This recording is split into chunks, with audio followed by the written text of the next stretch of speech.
부산 돌려차기 사건 여러분도 다 잘 기억하고 계실 겁니다. 그 피해자가 오늘 국정감사에 출석을 했는데요. 울분도 토했고 눈물도 흘렸습니다. 저희가 그 피해자의 심경을 좀 고스란히 전해드리기 위해서 좀 목소리를 길게 준비했습니다. 한번 같이 만나보겠습니다. 첫 공판에서 사각지대 시간이 7분 정도 있다는 것을 들었고 그때 저도 처음으로 성범죄 가능성을 의심했습니다. 그래서 알고 싶지도 않았던 공판 기록을 봐야겠다고 생각하게 되었습니다. 근데 공판 기록 열람을 신청을 했는데 재판부가 거절했다면서요? 네, 정말 많은 수차례 거절을 당했고 겨우 받을 수 있는 건 공소장뿐이었습니다. 피고인의 방어권은 주장이 되면서 피해자의 방어권은 어디에도 없었습니다. 피해자가 계속 참여를 하고 공판 때마다 열심히 참석하는 그 모습이 가해자가 오히려 그 형벌을 많이 키웠다, 피해자 때문에 키워졌다 라고 얘기를 했습니다. 전혀 그렇지 않은데 제가 마치 열심히 참석을 했기 때문에 이렇게 자기가 죄를 받은 거다라고 하면서 증오심을 표출했고 구치소 같은 방 재소자한테 뭔가 외출하거나 그러면 저를 찾아가서 죽이겠다, 배로 때려서 죽여버리겠다, 현재 주소를 달달 외우면서 다음번에는 꼭 죽여버리겠다라는 얘기를 했습니다.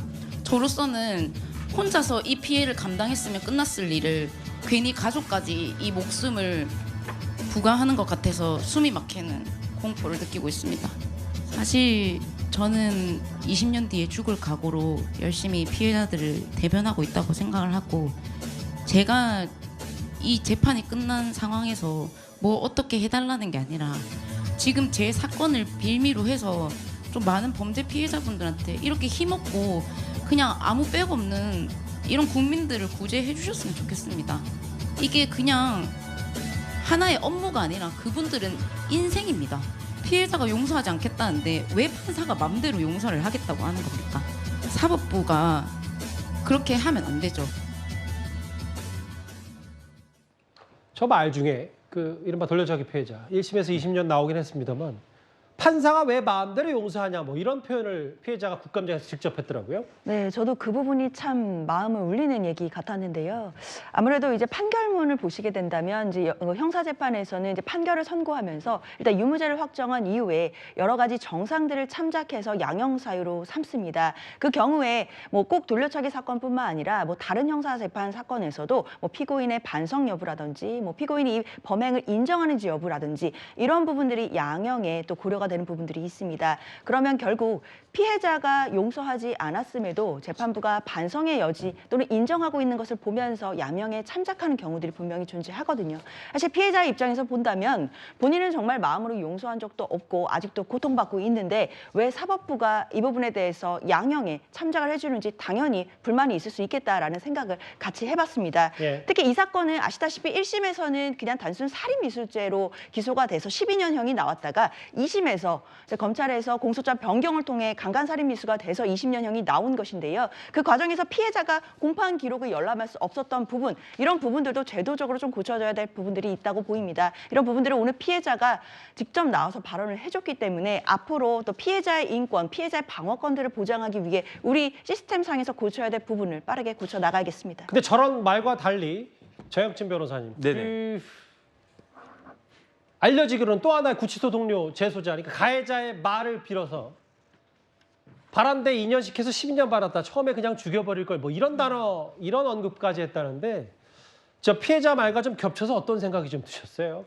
일단은 지금 우리나라 법이 저도 그렇게 많이 배웠는데 피의자가 억울한 일을 당할 수 있다. 그렇기 때문에 피의자에게 굉장히 많은 그 권리를 보장을 해줘야 된다. 예. 이런 식으로 생각을 했는데 제가 실무에서 이렇게 변호사 일을 뭐 20년 넘게 쭉 하다 보니까 어떤 생각이 드냐 하면 우리나라 피의자 중에 과연 억울한 사람이 몇 명이나 있을까? 그런데 예. 실질적으로 범죄로 인해 가지고 피해를 보는 사람들은 피의자가 아니고 범죄 피해자인 거거든요. 그런데 지금 법원도 그렇고 너무 피의자 중심으로 이렇게 그 진행되는 것이 아닌가. 그러니까 저렇게 피해자분이 나와가지고 거의 피를 토하다시피 저렇게 이야기하는 거 아니겠습니까? 그러니까 제가 봤을 때는 진짜 바뀌어야 된다. 저는 그런 생각이 들고요. 그 가장 억울한 사람은 피의자가 아니고 범죄 피해자라는 것을 다시 한번 이야기할 수밖에 없고, 이 범죄 피해자에 대해서는 누가 피해 배상을 해야 되는가. 가해자가 피해 배상도 해야 되지만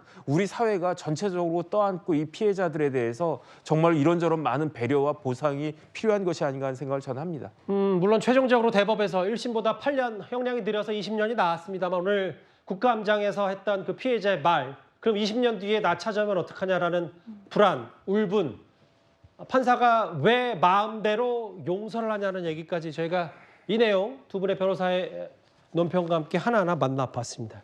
저희가 준비한 6위였습니다. 그러면 지금까지 들어온 여러분들의 목소리를 만나볼 차례입니다. 첫 번째 댓글입니다. 반듯한 이미지였는데 인생 한 방이다. 아마 배우 이선규 씨 말씀을 하시는 것 같은데 일단은 좀 지켜봐야 됩니다. 실제 마약 투약 여부에 대해서는요. 예. 아직 마약과의 전쟁할 상황이 아니라고 누가 말했냐. 뭐 야당 좀 일부 의원들 비판하신 것 같고요.